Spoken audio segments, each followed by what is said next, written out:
those of you who got an invite, welcome to Nerd Prom. No matter where in the world you are, we're all Nerds International. With the hyphen.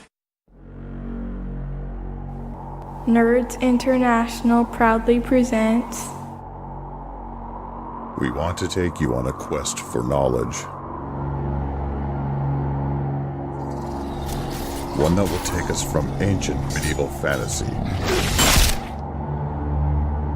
across the far reaches of space to the distant future. To many savage worlds.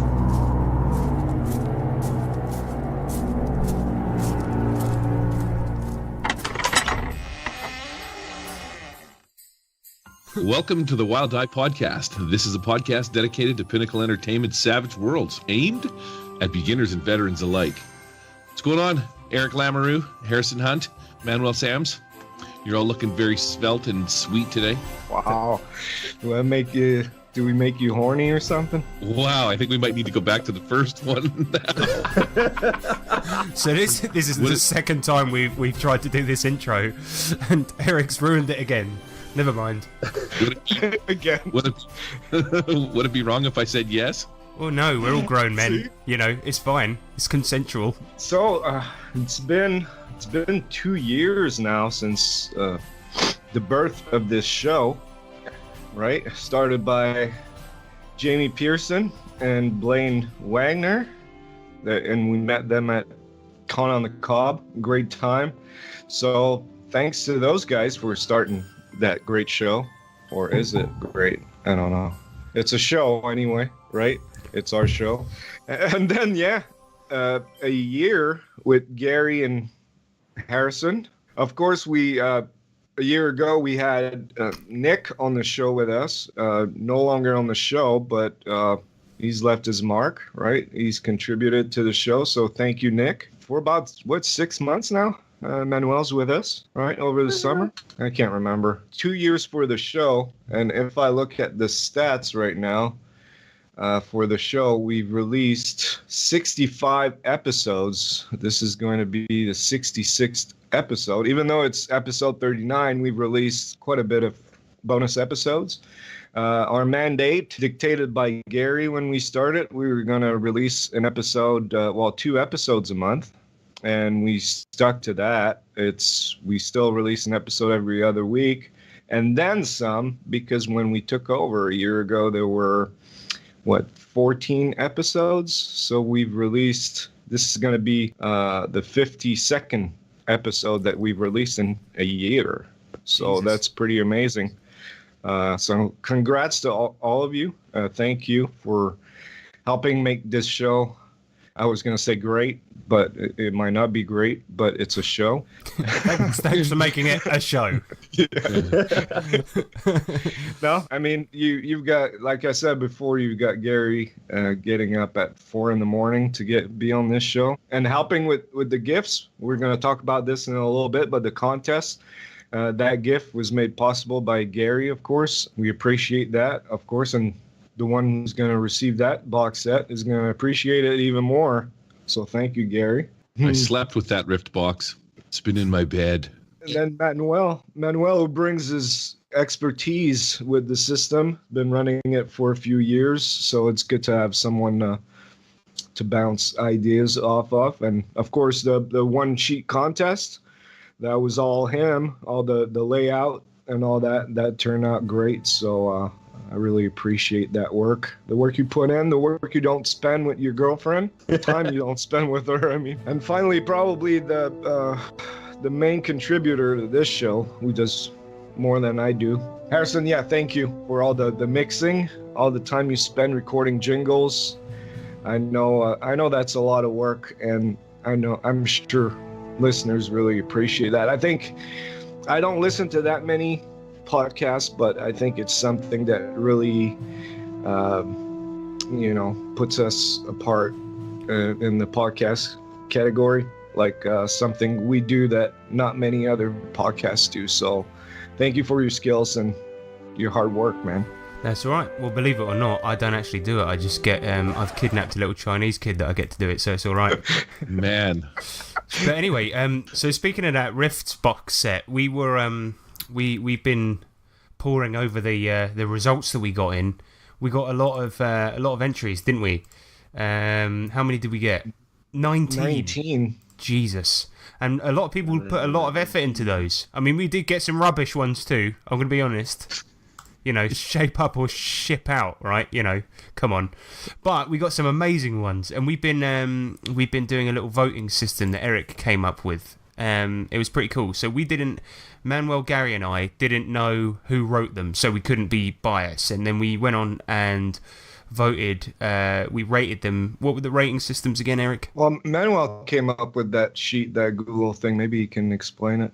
Well, technically, you came up with the system. I just put it into something where we could put it in easy and factor it. But basically, we voted on the fun factor of the setting, how original it was, and how feasible it would be to put out as a one-sheet setting. Because some entries were really fun and they were really original, but there was just way too much we would have to write. It would have been like 5-6 pages minimum. So we had to factor that into the whole process. Fair enough, yeah. And I thought it was a really cool way of voting. So yeah, we basically rated them on all those three categories from 1 to 5, and then that got put into what would you describe it as? A sort of a supercomputer, and then that got then printed out on like a big long sheet of paper that we ripped out, gave to a scientist, and then now we've got the top 3 results. So do we want to announce them now? Number 3 first. Yeah, we can start with number 3. I quite like that entry, so I was glad to see it win at least something. 3rd prize. So number 3 was, drumroll please, Circus Cult by Richard Woolcock.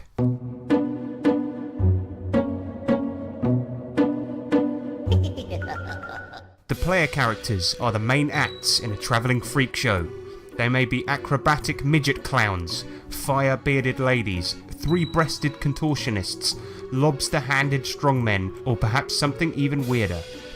The carnies wander from town to town, putting on thrilling performances for the amusement of jaded crowds, then move on again once they've outstayed their welcome. However, they also harbour a dark secret as the servants of an ancient evil. Their mission is to corrupt, terrify, and destroy the innocent, leaving a trail of death and depravity in their wake.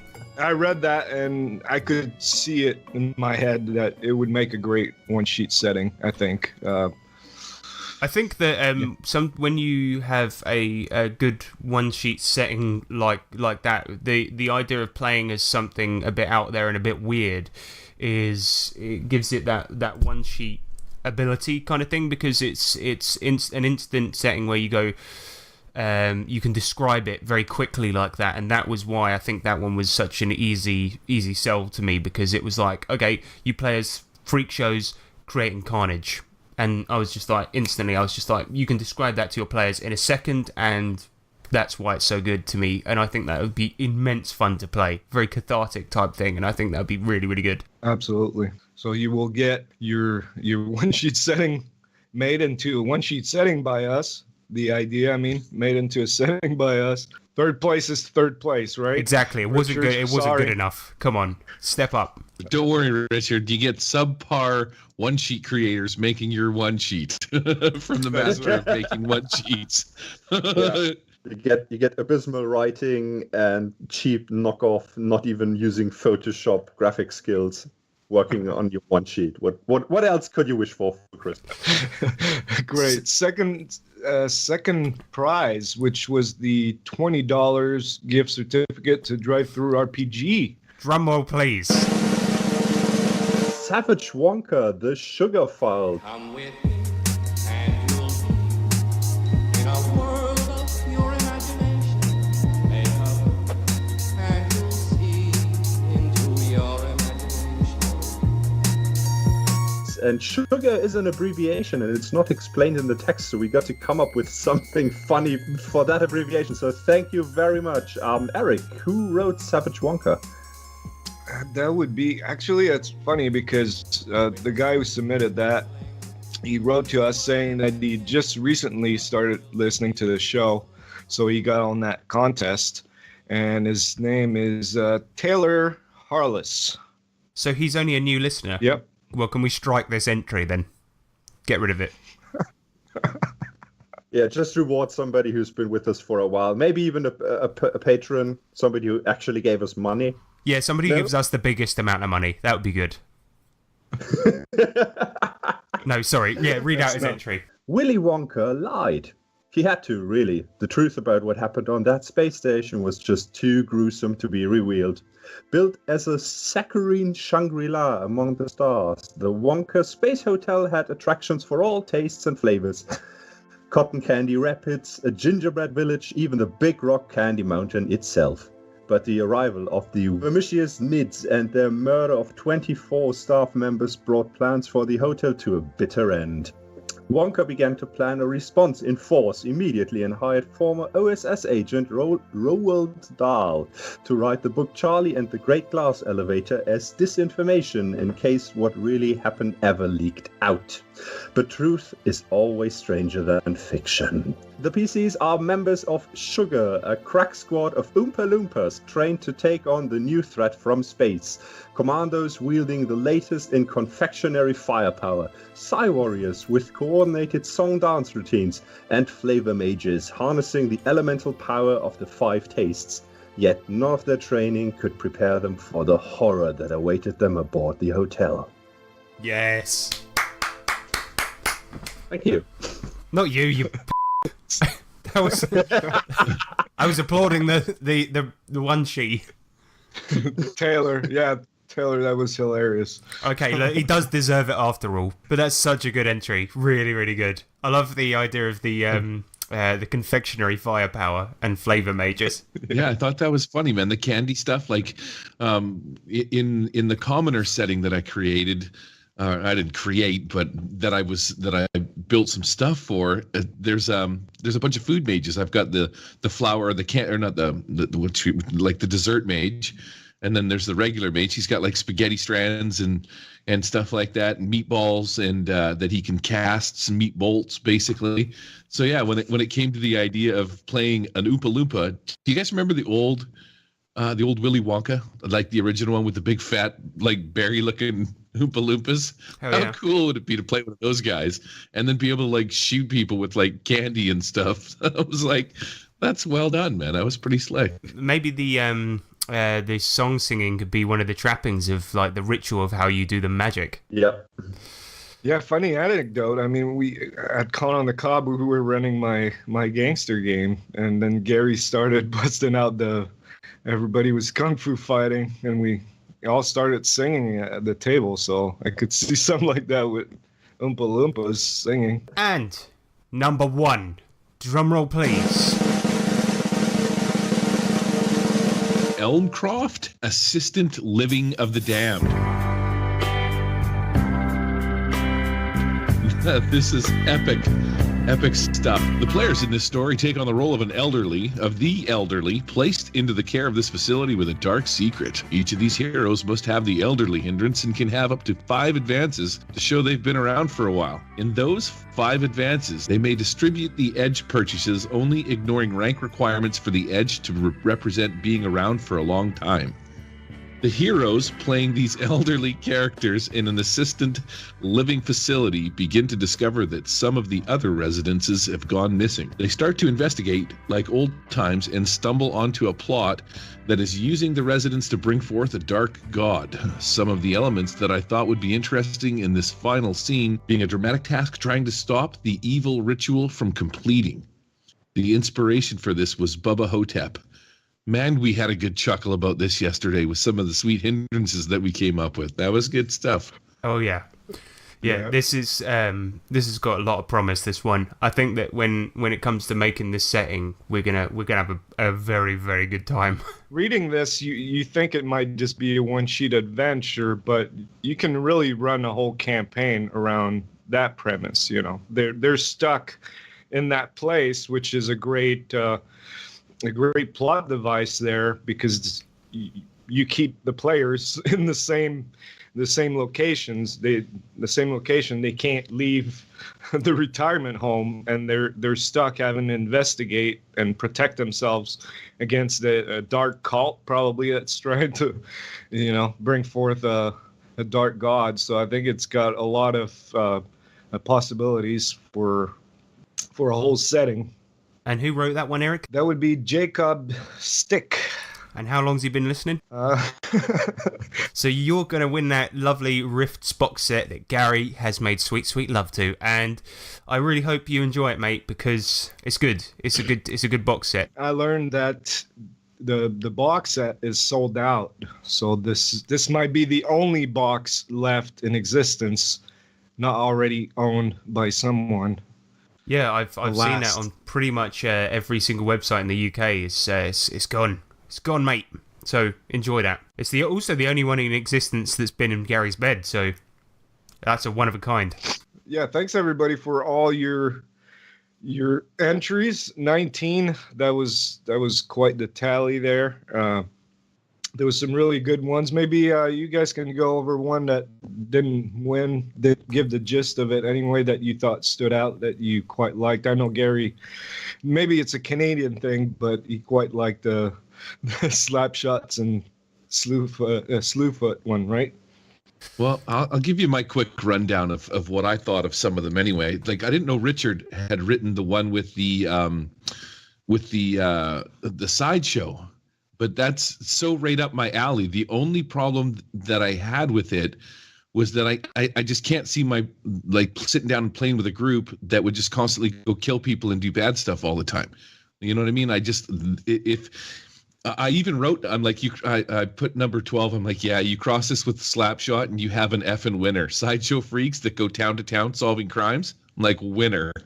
Unfortunately, what did I put? Unfortunately, you just kill people. And I'm like, I don't know. Like, it'd be fun the first couple of times, but after a while, killing people is just kind of like, But you could make the goal more specific. For example, there was this, there's a sitcom in England called The League of Gentlemen, and there's a traveling freak show, and one of them, the ringleader, he steals people's wives, and he collects wives, and he just keeps them in a big cage. And he steals the ring, and he just goes, "You're my wife now." And you could maybe do something like that. You don't have to go around killing people. One of the ones... besides, Saga the Goblin Horde is about going around and killing people, right? It is, in a sense, but you have to look at that from the perspective of, if you're the goblin, you're not the bad guy. They goblins versus humans. In the circus, they don't see themselves as the bad guys. Maybe they think they're doing. Maybe they think they're doing good. Stuff up, mister. Well, that's what we're doing. We're going to make some stuff up. That's what a one-sheet competition was all about. So I thought that was good. I really liked that one. My favorite one was the slap shot, the hockey crime fighting. Maybe it's a Canadian thing. No, that was cool. But you know what I mean? It's like you're rolling around from town to town solving crimes, and you're a hockey player. It also came with a list of, like, sort of stereotypes for the hockey player. You know what I mean? Like, I could just imagine the goalie guy being the tank, and then you've got, some of the enforcers or whatever, or the fighters and whatnot. And I thought that was pretty sweet. You're just beating the crap out of people with hockey sticks. One that I really, really liked was Dead Drunk. I'm going to read it out. Dead Drunk. An airborne virus is accidentally released that turns people into flesh-eating maniacs. That is, if they aren't drunk. The players have to maintain their drunken state or they turn. Short, sweet. That's how to do it. Oh, there were several in here that were so long, I just rated them lowly. I'm sorry, that's how I do it. Because the fact of the matter is, I've got stuff to do. Okay? And that one, do that. Keep it short. Right? Because you're automatically going to be, I'm going to definitely read the whole thing. All right? Maybe I'll cut that out of the podcast. So now you know for other contests, right? Keep it short or you won't win. Under 3 words and you're winning. What about you, Manuel? Was there one that really stood out? Yeah, that was actually the second entry in the list.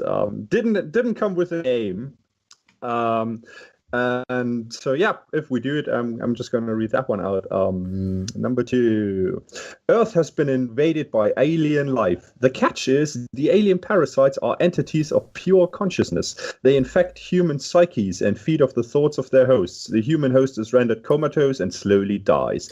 Once the host is dead, the alien moves on to the next victim. The only way to stop them is sending teams of psychics into the mindscape of the victim. The teams fight twisted creatures and defenses created by the alien. Once the alien consciousness is defeated, the human host begins to heal and will eventually awaken. I thought that was a really cool idea because it gives you just so much to work with. You can base each adventure on a new person and just really mold what opposition the alien is going to throw up on that person's consciousness and memories. So, for example, if you would have to go into the mind of a soldier, you would obviously be on a big battlefield and maybe a tank battle or some infantry skirmishes and barbed wire and trenches and stuff like that. Or if you go into the mind of like a crazy scientist, you would have insane contraptions. You would have to fight maybe something with a bit of a steampunk twist.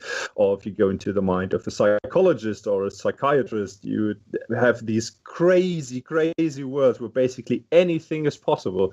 So there would be a really big range of things that could happen. It would take a long time to get boring, I think. And overall, you would have the big plot line of it's an alien invasion. There must be an overlord or a queen or something.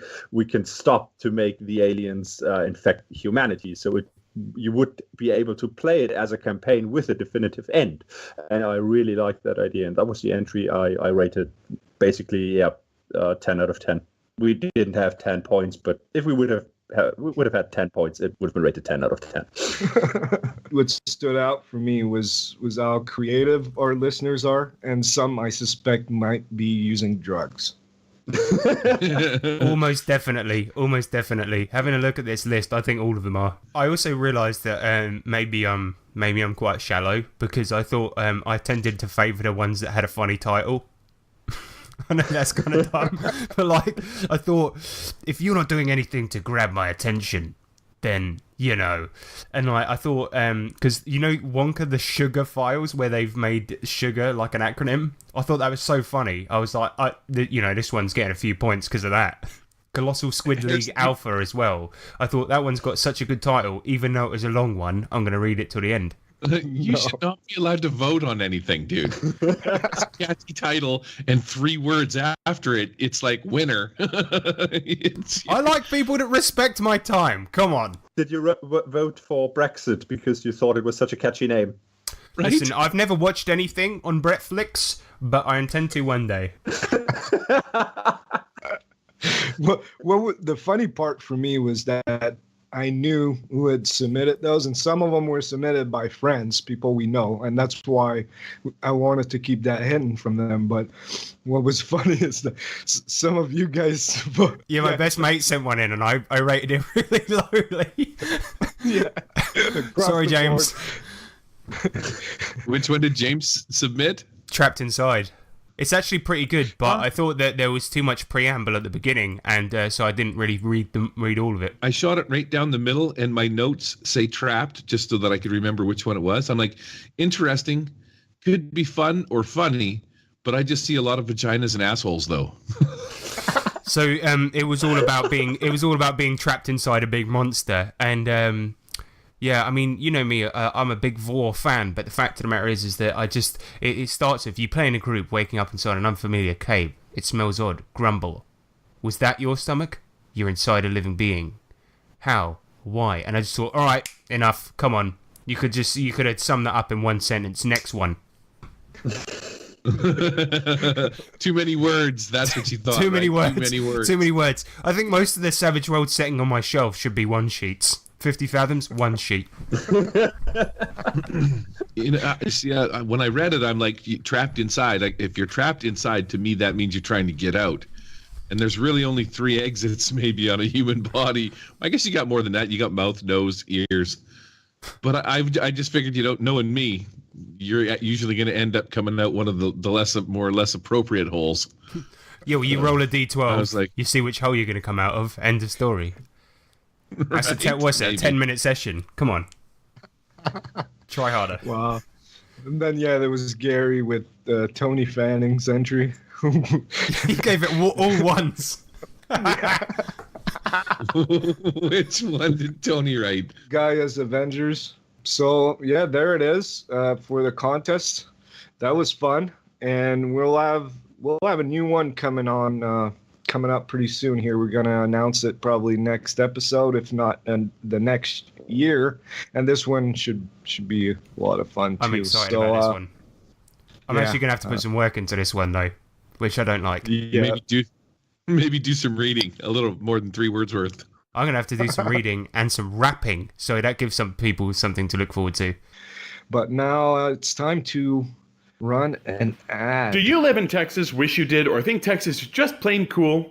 Do you have an undying passion for, or even just a mild interest in, all things Savage Worlds? Have you been waiting forever and a day for this promo to release because I casually mentioned it to you in a conversation but didn't actually do anything about it until now? Well, whether or not you said yes to any of these questions, I have just the thing for you. Introducing the Lone Star Savages. Why play Savage Worlds only with the voices in your head when you can play with actual, real-life people? The arrow sails through the air and shoots the beast right in the eye. It falls to a crumpled heap. You've saved the town! Huzzah, jolly good shot, old chap. Cha, yeah, totally tubular shot, dude. I'm so lonely. Thanks to the wonders of modern science and technology, you can now get on the World Wide Web and connect with other savages in the Lone Star State and beyond. Golly, mister, so you're saying I can connect with Johnny from 3 blocks down, or Sammy in the next town over? That's right, Timmy. Why, you can even talk to little Freddy, who lives 3 hours away. Gee whiz! Ha ha! Gee whiz indeed. Like the methodical advance of a zombie horde, we'll slowly, but inevitably, hunt you down and make you one of us. The Lone Star Savages. Sign up today. The Lone Star Savages can be found on Facebook and Google+. This is Harrison Hunt, and I approve ice cream sandwiches, the best of both worlds. What? Oh, right. I also approve this message. I don't know what he did at the end there. I'm not happy with that. Very good. It's a good impression. It's not a good impression. It's It not. is. He made me sound like a nerd. Grumble. So thanks, Ronnie. Finally got it to us so we can run it on the show. Yeah, if you're in Texas, check them out. They always have things going on, events. I know ChupacabraCon is a big thing for them in May in Austin. So check them out if you're lonely in the big Lone Star State. That's the place to go. So what do you say, guys? We finally get on with this show, with the meat of the show, with the plug.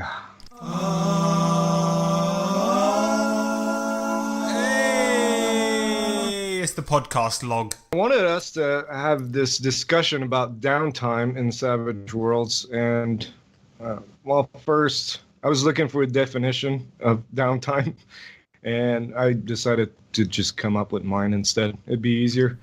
So I defined downtime as events unrelated to the main plot that takes place between adventures, but not necessarily between sessions.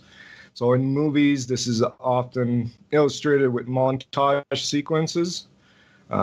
Typical examples in tabletop RPGs include, but are not limited to, like shopping, R&R, tending to family, or affiliations with, obligations, that kind of thing, cleric with your order, and maybe if you're a mercenary, it's with your company. It can also be performing, music, acting, or whatever, just to earn money, and also crafting. And why is that really different in Savage Worlds? Well, I don't know.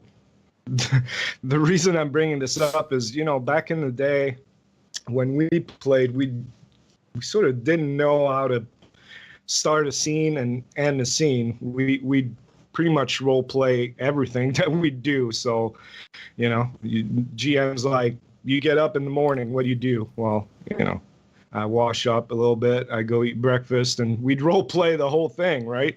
Sounds fun. And we didn't even know any other way.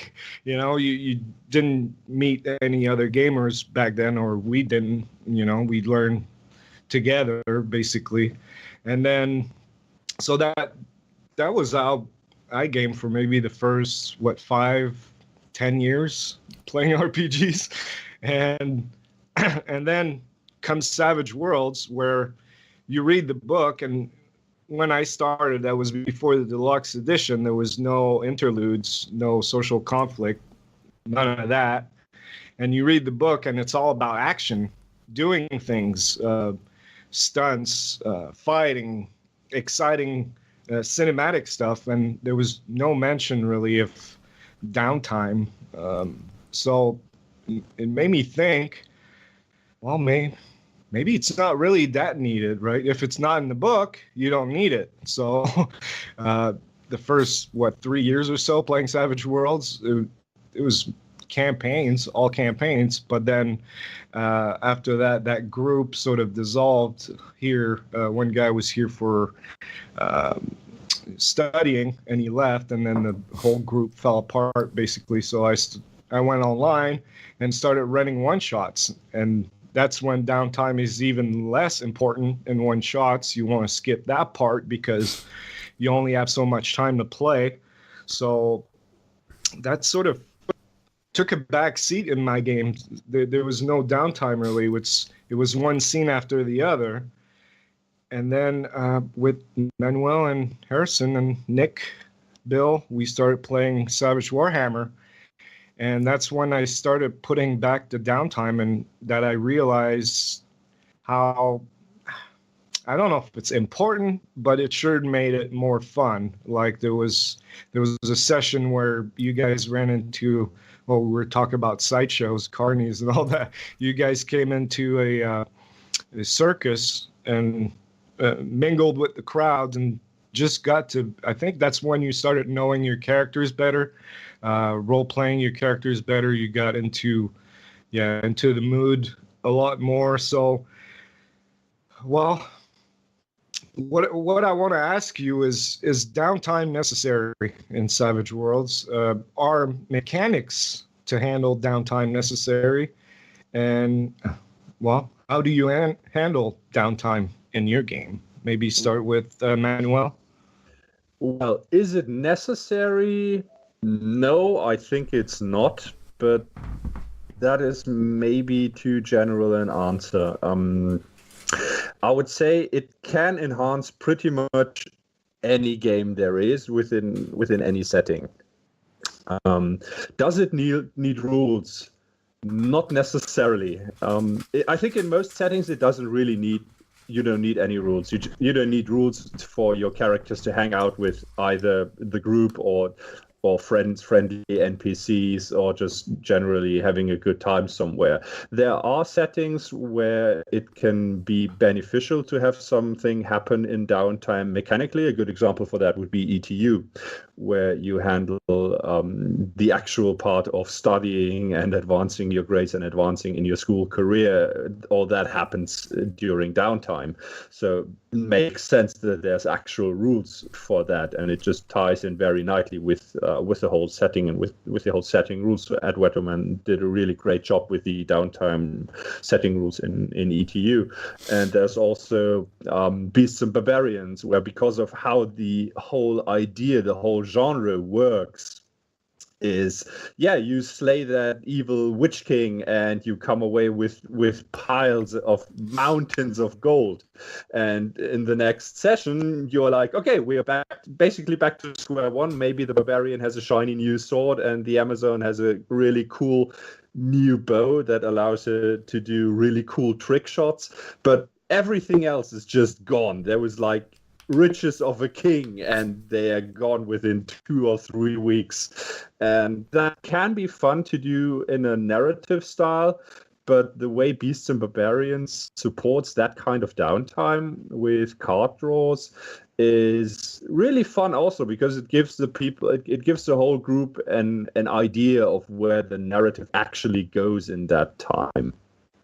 So having rules to support it, yeah, always great, but not necessary in every setting. Except, for example, for Savage Shadowrun Second Edition, I don't think I'm going to do some kind of downtime mechanics because you don't really need it. The only thing I could think of off the top of my head it would be necessary, maybe for rules when it comes to that, is the upkeep in quotations of your connections of the people you know, because you need to spend money with those people just so they don't forget you exist, or just so they think of you as someone who only calls when he needs something for business from them. You just need to put work into those people so they stay your friends. That's something you can handle in downtime. And that is something you could just do in, maybe 1 or 2 quick scenes, and either have it role played out in a scene, or just talk about it within the group or with your GM of how you keep up with all your connections, how you stay in touch. So I think it's a lot of stuff you can handle in the narrative and have it very short, like 1 scene per player. And that could be 1 session, just everybody having a bit of narrative fun. Or you could just have it at the beginning of the session and be like, okay, everybody gets 1 scene where you get to do some narrative for your downtime between last session. And this one, let's keep it to like 10-15 minutes per person. Then we're going to start to the next adventure. Go. All right. So what if my character in your game, I wanted to... I don't know, build a cart. We've been carrying a lot of equipment, and I want to build a cart. How would you deal with that in game? Kind of depends on the setting, but mechanics-wise, repair roll. That's about it. And move on. Just repair roll, move on. You succeeded. You made it. Yeah, pretty much. If the repair roll fails, that could be an interesting cliffhanger to something that happens during the adventure if you still want to keep building that cart, because then you have a kind of time pressure involved because you want to finish that cart, but there's also other stuff going on, and you can switch back and forth to that specific topic. But then it's part of the actual adventure.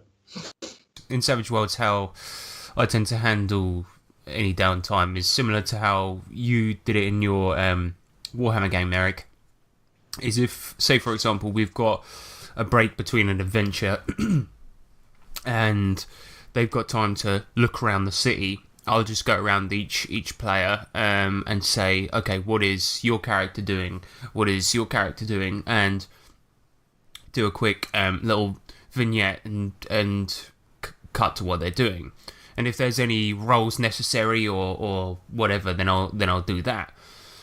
Now, if they want to do shopping, for example, I won't stop the game and get everyone to do that unless everyone wants to do the shopping. If they do, I'll just reach over the GM screen, hand them the book and say, okay, you're shopping. Right, next player. And while they're doing that, I'll just get them to do their shopping and look over to the next player and say, okay, what are you doing? And then as they do that, I'll do any necessary roles.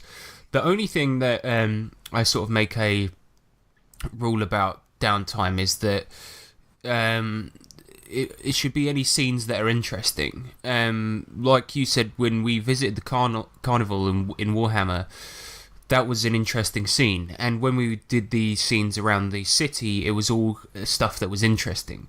So if a character says, I want to go and get a meal, then I say, okay, yeah, you go and buy a meal. It costs you this amount of money. Take that amount of gold pieces off your sheet. That's fine. But if a character says, I want to go and beat a guy up in an alley or whatever, I don't know, something that's interesting, then we'll actually play that out. But if they just want to go and do something mundane, then we just skip over it or do a roll, and that's it. So that's how I tend to do it. I know it's kind of a boring answer, but with regards to things such as like upkeep and things like that, I know you said you define things like that aren't to do with the adventure as downtime. Upkeep, sometimes the rules that are for upkeep, I think those those can be to do with the adventure. For example, in Lankmar, if for every week that you spend in Lankmar, you have to take off half of any wealth that you have, right? And I kind of determined that as being, like, I haven't read the whole book yet, so it might actually explain it in the book. I only saw it on the GM screen. I've run a couple of adventures in it, but that was, because I was pressed for time. Anyway, I determined that as being like a tax or something like this, right? So I think that could come up if in an adventure, even if you were doing like a one-shot or something like this. It could either be a tax, or it could be either living costs, or it could be just that when you spend time there, you're going to be doing stuff. You're going to be entertaining yourself or things like this or whatever. So I think it could come up during an adventure, even during a one-sheet. If you play 2 in a row, like we did the other day, it could be... During the adventure, you're going from place to place. You know that the guy that you're looking for is going to be in this place, and you've only got half an hour to get there. Here come the city guards. They're looking at their list and they say, "Names, please." And they go, we've got, we've seen that you haven't paid your taxes and things like this. So I don't think that necessarily all upkeep things have to be about downtime, but they can be. And so that was just my 2 cents on that whole upkeep thing. But yeah. That tends to be how I handle downtime. If it's boring, I abstract it and make it quick, and if it's not, I'll play it out as a scene, and that's basically it. So yeah, you basically just roll with it. But let me ask you this: as a player, you're sitting at the table. The GM decides to run a scene with one of the players, their characters, because they wanted to do something interesting. Yeah. Now, how do you feel about that? Do you feel like it's time to go grab some food, or you actually enjoy that part too, even if the spotlight is not on your character?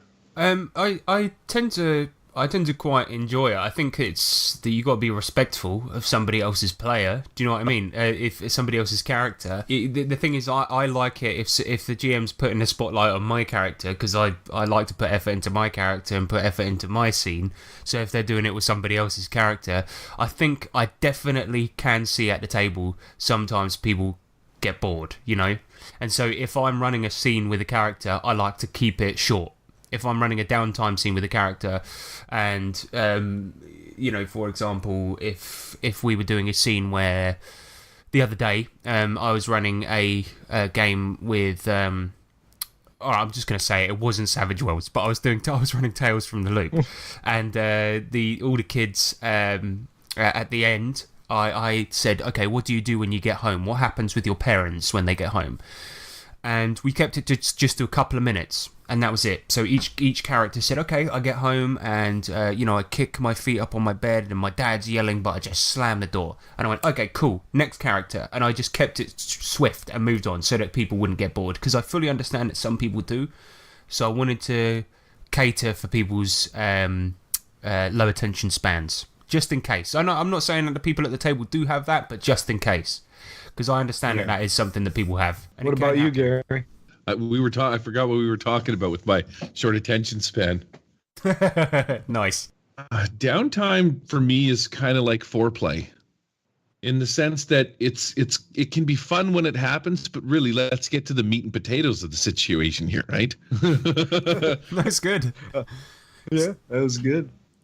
That's kind of how I feel about it too. What do you do, right? I mean, it's in Savage Worlds, one of the things that I like to do anyways is the whole crafting thing. Like if you're out blasting stuff like rust monsters, for example, you take down a rust monster and somebody takes the time to actually say, hey, I want to cut the skin off this and I want to take it back to town and try and craft something with it. We're going to go with that. Once we get back to town, we're going to do something with it. But generally, downtime is like that's when we just take a break. People will roll in, and I do the Harrison method. I'm like, "What are you doing? What are you doing? What are you doing?" And then, other than that, let's get back to the story. Unless somebody has something of substance, because it gets back to the whole thing where you're like, you might as well just play with one person. You have that interaction where it's just me and this one guy, and I'm role playing a shopkeep while this guy tries to make some kind of some kind of a deal to craft some rust monster skin or something, and everybody else is just kind of sitting there looking at us like, what's going on? So okay, but let me pose a scenario to you, right? No. No. Shut up, Gary. So what about this? let's say, for example, that's fine, okay, because that's a perfectly good DMing style. So because that's what I like to do, is get the boring stuff out of the way, because doing that stuff, yes, you have to do it, but the person wants to go in, craft the Rust Monster skin thing, and yeah, you just want to get to the meat and potatoes, get back to the adventure. But what if you got that player at your table who's one of those incessant planners? He goes, I want to craft the Rust Monster skin, and you're quick, and I know your DMing style, Gary, because I've played in your games, and you're quick and you get to the fun of it, right? So you go, yeah, that's cool. You do it and you get back into it. Right, now we're getting back to the game. And he goes, whoa, hang on. Okay, now I want to go to the potion shop and I want to buy a potion. You go, okay, cool, you buy a potion. And then right now we're going back out to the woods, and you go to the woods and you see, and you goes, no, whoa, I don't want to buy a sword. And you go, okay, cool, you buy a sword. And then the guy goes, whoa, okay, now I want to do this. And he keeps on trying to just go around the town doing really boring stuff. What do? Flip the table, grab him by the back of the head, smash his face into the maybe one of the legs of the table or something like that, and then I pick up my dice and I leave. Fair. Rage quitting. No, but for real though, genuine answer though, because I don't like there are people that are like that just like yes. Then they go to and they try to like, then I want to buy a rope, and then they want to make something with it, and then they want to make something further with that, and then blah blah blah, and then they just want to do loads and loads and loads of downtime. It's all planning, and then right at the end they want to just do the one tiny little thing, and you realise the whole adventure's been all planning. Yeah. And sometimes that's fine because some players are like that, but what if you don't want a game like that, and what if all the players bar one don't want that? How do you get around a player like that? Yeah, I know exactly what you mean, and that's probably the main reason why I don't like to keep track of equipment and that type of thing, money and all that. When someone gets in town, I tell them, okay, what do you want? Make me a list, and if anything on there seems unreasonable, then I'll say no. But otherwise, okay, you want a sword, you want a horse, you want this, you want that, fine.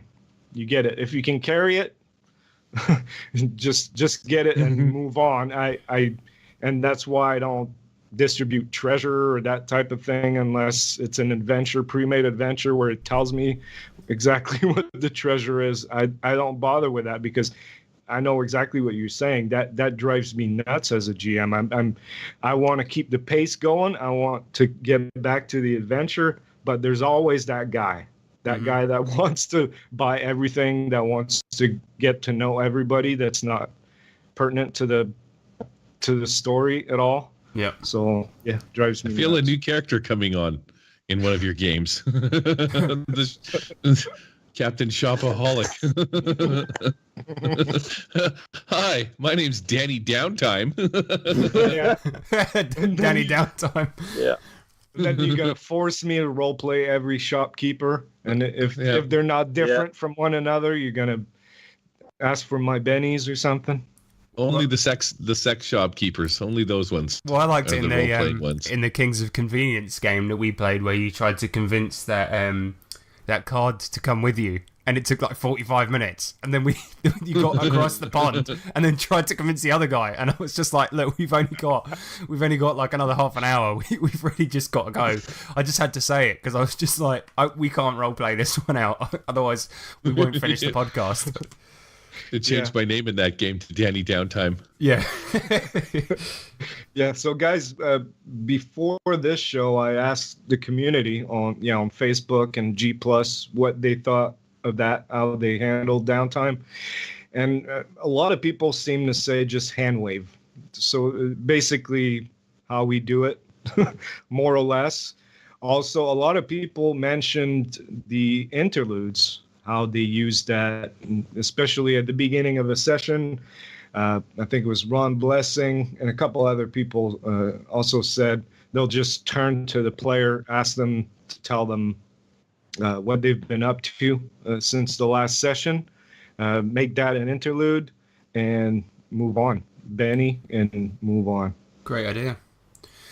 Only thing is that sometimes hand waving leads to people taking advantage of it. Can happen. Mm-hmm. If you, for example, you say if you can carry it, you can have it. then you just get that player who's going to go look down the list and go, okay, I'm going to have the most powerful weapon I can because that's what I'm going to do. And then I'm going to go to the potion shop and get all the poisons that I can and you know they're going to, and then you're going to say, and then you say, mate, no, you can't have that. Why? You said I can have what I want. And like, that's going to happen. So that's why I can't do that, unfortunately. I didn't mention that if it was reasonable, it was okay. If they're taking the mic, yeah. Makes sense. Other things too, hand wave and interlude seem to be quite popular now. If people want something with more mechanics, I know I have the what's it called, A Day in the Life, that's published by Evil Beagle Games, and it's basically what it is: downtime. You turn to the player and ask what their character wants to do, and then they make a roll according to what they want to do, and it will give them certain benefits. That's a cheap PDF that you can get, but as other people mentioned, it's a bit too crunchy. Maybe it slows down a little bit. You might not want to get to that, but you might. So just check it out. Manuel mentioned academics in ETU. That's a downtime mechanic. And also Beasts and Barbarians after the adventure. What I like about this is at the end of an adventure, you can decide to draw a card from the action deck.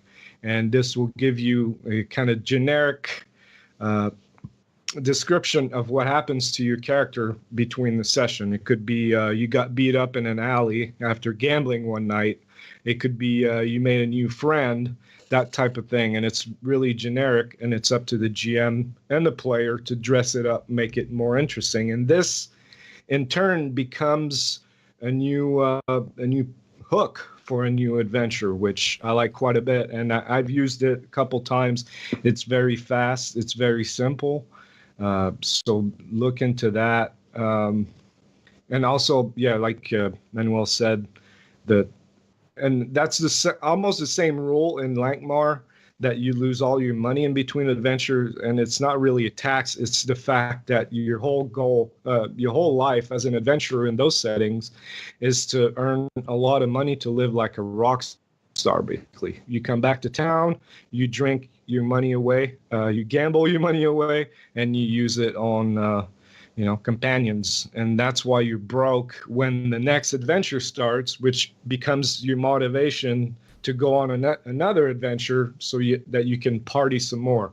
It's very superficial, but it works. I kind of suits. I understood that too, but the thing is, I thought that it would be worthwhile to interpret it a couple of ways, just in case you had players that were like, well, my character wouldn't do that. Do you know what I mean? Yeah, and even though that's the point of the bloody setting.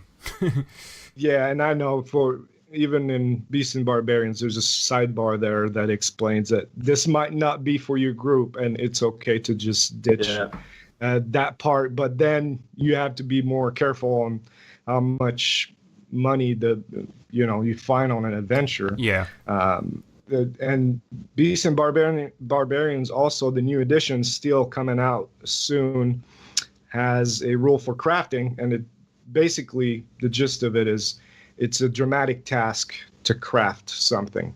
If you get 3 successes, you craft the item. If you get 5, then it gets an extra benefit to it. And you need the money, you need the components, and then you make a skill roll, the dramatic task, and you craft the item. It's that simple. Something else too, it's called Status and Wealth for Nemezis, and this can be applied to a whole bunch of different games, and it works basically like Beasts and Barbarians. After the adventure, you draw a card and it tells what happens in your daily life. So to me, those two, the Beasts and Barbarians and Nemezis, the Status and Wealth, are the fastest way to generate some type of downtime for your characters, and that I recommend. Well, one of the things I forgot to mention as well is there's some settings where downtime is inevitable, isn't it? Because things like Solomon Kane, Wonderland No More, and Darkhold Goblin Adventures, where you have to prepare magic. We don't have to, but you can prepare magic in advance. And obviously players are definitely going to do that. And sometimes it can take like half an hour, sometimes it can take 12 hours or whatever. So obviously the other players are going to be doing stuff ahead of time, right? So the other non-magic users, they're not just going to sit there for 12 hours watching you, are they? So there might be situations where you're going to need to think about it if you're playing those type of settings. I don't know, it's just I felt like it was worth a mention, because there's sometimes it's going to be unavoidable. So you might not always... Well, yeah, you can hand wave it, obviously, but if you're going to be sat there while the mages are all rolling, it might be nice just to think about what the other characters are doing, rather than just sitting there watching the other guys roll. And going, okay, yeah, you stand there watching this goblin prepare his crystals, or this mage prepare his scrolls for 12 hours. And so... Yeah, I mean, I think it's more a matter of the GM. I don't think a system should tell you really how to handle downtime. You have to know your players, how much boring moments you can inject into your campaigns before you lose them. And that's the beauty of it for me, is that I don't think mechanics are necessary in the book for that. It's up to the GM, really, as is many things with Savage Worlds, and that's what I think a lot of players and GMs don't understand, is that if it isn't in the book, it doesn't mean that it has no place. It just means that you have to do that part of the work. I think. Believe it or not, the mechanics for doing stuff is already in the game. So yeah, like you said, new mechanics for doing that downtime isn't necessary. But it's cool that some of these books have stuff in there. All right, great discussion, guys. Let's wrap it up. Yo, motherfuckers, you all best back up. I always got a gun, I always come strap up. This ain't a game of pool, it ain't no time for no rack up. It's the motherfucking time for the motherfucking wrap up. Anyone who disagrees will get smack up. See me back in school when I shouldn't have learned to add up. Found a gun on the floor, instead I picked that up. Anyway, sorry, I'm motherfucking back up. What I'm trying to say is it's time for the wrap up. Yeah, this one goes out to all the ladies and all the men out there. Everyone in the front row, grease up. Yeah. Oh yeah. But so something else going with the Nerds International is that we have a virtual convention coming up on March 10th and 11th. The whole weekend, we're going to be running games for people online. It can be Skype, Discord, Roll20, Fantasy Grounds, Virtual Tabletop, whatever. We're trying to keep it, just Discord for voice, because that'll be our hub to meet people during the convention. We're trying to meet more people, and not just the hosts of all the shows are running games. We have we're gonna run something featuring him soon, but Ronnie Walton is running some Ghostbusters and some Everyone is John. I heard about that game, never played it, but if you heard about it, you can try it out at the convention. Right now we have, quite a few games. There's a little bit of Savage Worlds on there, but there's also a bunch of other games. We can play board games and card games too, using Tabletop Simulator, so there's going to be some of that. There's going to be RPGs, of course. I think Harrison's running some Call of Cthulhu, and Gary some ICRPG, and Manuel's running one Savage Worlds and one Swift D12, which is Richard Wilcox's system, right? Yeah, haven't decided yet if I'm going to run Saga of the Goblin Horde or something else I may or may not be working on at the moment. That's going to be decided in, I think, the next 1 or 2 months. Woohoo! So yeah, we're gonna have the link to the website so you can come check out the schedule and see how it works. It's pretty simple. You just put your name on a spreadsheet, and you're in. Player sign up is open, so get on there, put your name up, and if it fills out, then I think I'll put some stuff in there. But right now I'm trying to see how many people are actually interested in this. But that'll be a great opportunity for you to meet us and for us to meet you. So that's the whole point. We had so much fun at Con on the Cob that we want to recreate that. It's not going to be the same, of course. It's all virtual, but at least we get to hang out, play some games, maybe drink some whiskey, and have some fun. We have 2 new shows on the network. He was on the show recently. Florian Krell is Grim Perspectives YouTube show is now part of the network. So I encourage you to check it out. There's, of course, a lot of Savage Worlds stuff on there, but there's also more. And then the other show from Matthew the Shepherd Jones, who got that name at Con on the Cob because we needed someone to herd Gary somewhere, so he was designated as the one who was going to shepherd him back to us in time because he was directing a cosplay parade or something out in the hall. So we're like, Matt, you just got here today. We've been dealing with this guy for 2 days. You go and bring him back. At some point, he's like, oh, I lost him. Oh. Cannot keep up with the Canadian party machine. So yeah, Matthew Jones, who's been a long-time listener, a good friend of ours, and his friend Ben the Mexican, and they have a show called Imaginary Ramblings. It's about nerd culture, so some RPG stuff in there, but it seems mostly movies, that kind of things. Their first episode, was episode 0 where you get to meet them, but the episode 1 that just came out today apparently is about Star Wars. I think you started listening to it. Yeah, it's he's got interviews on there and they discuss the Star Wars movies and stuff like that. It's really good. Very, very good. And he's got quite a sexy voice, if you don't mind me saying. They're good guys, so go check them out. We'll have links to their show in our show notes. I'm really sorry. In the last 2 podcasts that we did, I think I plugged something that I did, but I'd like to plug another thing that I've done because nobody's listening to it. So, I'd like to plug my anime podcast. And the idea is that we get our mate who's never watched an anime before, and we show him the weirdest ones that Japan has to offer. So, I would go and watch that now, or listen to it with your ears. That is Teach Me Senpai. Anyway, cheers for that, guys. I'd like to talk about your anime podcast, to tell you the truth. Go on. Teach me some pie. Senpai.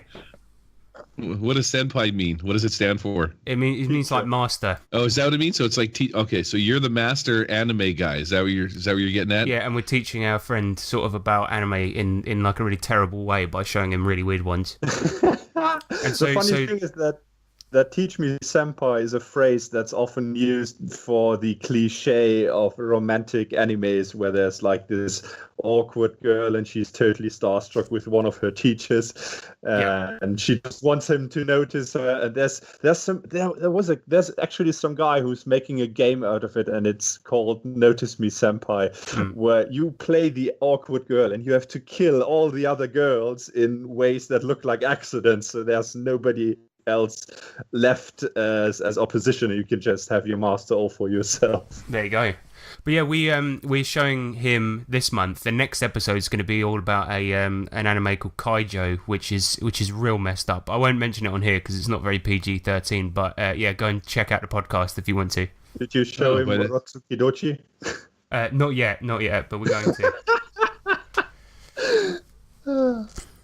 By the sounds of it, you and Peter might end up in some kind of weird love story if you're the master. Well, I'm married. So don't let that stop you. Okay, thanks for the advice. So that's more advice. Don't take that advice. As we say in Germany, that's a reason, not an obstacle. Fair enough. So I feel like we've given the listeners a lot of good advice this episode, don't you guys? Yeah, absolutely. And a sweet new podcast. And contest entries and new shows. Holidays coming up. Merry Christmas, everybody. Which is why... Merry Christmas, guys. you should, if you fancy it, you can get over to Patreon, because recently, obviously, we've been doing a couple of actual plays. We had the Lankmar one recently, and in that, obviously, loads of the patrons were NPCs, and anybody that donates on the Patreon can be immortalized in our actual plays, which we're very proud of. So yeah, if you want to get in contact with us, you can email us at thewilddie@gmail.com, or go over to the Google Plus, and you can find us at the Wild Die Podcast, or you can go over to the Nerds International community, where you can find us hanging out all the time. And of course, you can go over to Twitter, where we are at the Wild Die, and the Patreon is patreon.com/the Wild Die. And now I will play the patrons jingle to thank everyone that donates. The Wild Die Podcast would like to thank the following patrons: Sean Richard, Sodia, Tony Fanning, Rob Tao, John Peterson, Manuel Sands, David Maurice, Garrett, James Clark, Peter Beckett, Peter Adams, Tom Lewis, Perry Chalmers, Digital Dungeon Master, Stephen Dragonsford, Eli Kurtz, Matthew J. Hanson, Ronson Beats, Matt Stark, John Steve, Pure Muggle, Owen Lean, Andy Hall, and Christopher Gray, and of course, Bubbles. Cannot forget Bubbles. I hope you guys enjoy the show. We'll see you in 2 weeks. Again, another short episode too that we'll record on Christmas Eve, and then next year in January we resume the Kings of Convenience line of actual plays. That's going to be episode 2. So we hope to see you there for the next year if the world doesn't go to by then. That's an uplifting note to end the podcast on. All right. Merry Christmas, everybody. Y2K. This is Eric's. Yeah, Y2K. This is Eric saying, Merry Christmas, Happy Hanukkah, Happy Kwanzaa. Yeah, Y2K. Peace and love. Peace out. Bye. And this is Harrison saying, grapple the skies. And this is Manuel saying, if a Christmas tree falls in the forest and nobody is there to see it, does it have a Christmas pickle on it? What the hell is a Christmas pickle? Christmas pickle. This is Gary saying, keep your pants on, keep it fun. Thanks, everybody. Good. We're out. So, Manuel, Christmas pickle.